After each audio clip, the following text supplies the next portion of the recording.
Have faith, let it begin. Hello everyone, my name is Angel, and this is another episode of Have Faith, Let It Begin. As you can hear, I am still battling this cold. I wish I could say I was getting better, but I'm not. The good news is I'm going to keep going with these episodes. I'm going to battle this cold, and I'm going to make sure that we never miss a day. My wife was sick, and now I'm sick, so I'm glad that we're getting this out of our systems before the baby arrives. I just wanted to start off by thanking each and every one of you for reaching out after yesterday's episode saying, feel better, you don't have to be on the air every day. But, I do. I have a calling and I want to stick to it. And trust and believe, if I was really, really, really sick, I probably would, put a quick message and say I'll be back the next day, kind of like calling out for work. I just wanted to do a quick episode again, because obviously, I'm not able to stay on too long because I will end up having a coughing fit, and quite honestly, I have a really sore throat, so it's hard to get my words out without struggling. But what I wanted to talk to you about is something that came to my mind. It's actually a funny story, so I figured with me being sick, it'd be funny to give you a funny story. And it happened because last week I was in the office, and one of my colleagues was talking to me, and she says, I don't know how it got up with the subject, but the subject was about how you believe that, Rachel, my wife, was the one. And I said, well, I'll be honest with you. It took for me to have a lot of bad dates for me to realize that I was put in those situations because my wife was set up for me. And it was written that I was going to be with my wife. So this goes back into my Providence days when I was battling through my depression. And I had kind of come off the depression, as all of you know by previous episodes. And I started dating again. I started getting into the dating, the world. And I decided that the best thing to do is to go out on a date.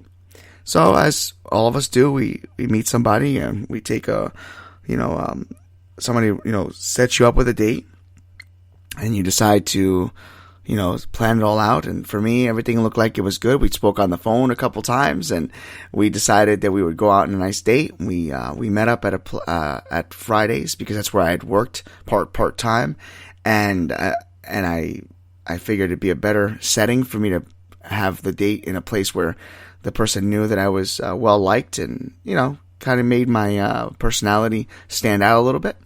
So we went to Fridays, and we were planning out where we were going to go next. We decided we were going to go see a movie, and we're in the actual, dining area. We're ordering our appetizers. Everything's good, and we order our meals. And the manager was so excited for me that he even told me he was going to comp my meal. And everybody was pulling for me.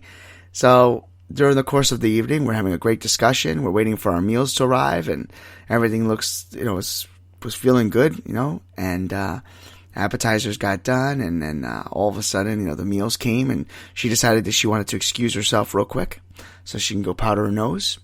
And she went to go powder her nose, and I'm there, and she left, and all of a sudden, one by one, the waitresses would come over, or servers, and say, "Hey, how's it going? You guys look like you're hitting it off." "Yeah, everything's going great." And the manager came over, she's very, very pretty. Nice job, I hope it works out. Thanks, appreciate that. All right, let everybody get back. She's going to be back soon. All right, no problem. Good luck, yeah. And, I don't know, minutes became longer minutes. And all of a sudden, I'm starting to wonder, where the heck is this person? She escaped, ladies and gentlemen. She did. I remember getting a server walk up to me and she sat down in her chair, and she goes, "Listen, Angel, I got to tell you something." I go, "What?" "I was in the bathroom, and I overheard the girl say that she really wasn't interested and that she didn't know how to say goodbye. So she was talking to somebody on the phone and decided to slip out the side door." That broke my heart. It really did. The purpose of this episode, I guess, is not so much as to, I guess I labeled it, I was going to label it date gone wrong, but I think I'm going to change it to why, just why. At that time, I could not believe that a person would just get up and walk out on a date and not return. I even had the guys check my breath. I was like, do I have bad breath? Was it me? Did I look bad? Come to find out there was a resolution here. She was kind of pushed onto this date. She still had feelings for somebody else. And even though she found my my company and, not company, what's the word I'm looking for? You could tell I'm sick because I'm trying to struggle with my words. She said that the date was very good and that I was a gentleman, but she felt as if she was cheating on the person that she was still, in love with, and they were on a, I guess you can call it a friend's technicality, a break. But, so, I said to her, this was like weeks later, you should have just told me. We could have ended up going out as just friends and talk about relationships, and, maybe you could have hooked me up with one of your friends. But, the point of the story is that you shouldn't do that to people, You really shouldn't go on a date with somebody and then just kind of slip out the back door. Of course, maybe if you're in a bad surrounding or if you're in a bad situation where you feel maybe that you're in danger, I guess I can understand that. It was a very tough pill to swallow for me that night. And I felt really, really bad. The good news, though, is, believe it or not, which I'm going to cover this on another part. It'll be, I think I'm going to do like a little series about my dates because they were kind of funny. And my wife always laughs about my previous dates, and they're actually really, really crazy. And for those of you that know me, my stories are out of control when it comes to my dating world in the past.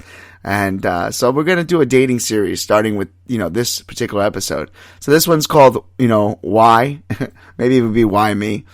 But the good news to this ending of this crazy date was that I find myself, the girl who told me that was in the girl that told me that she was in the restroom that overheard my date decide that she wanted to leave, actually sat down and said to me, I don't know if you know this, but I've actually had a crush on you, and it actually made me upset that you came in here with another girl, even though I've been hinting to you for weeks that I was interested in you.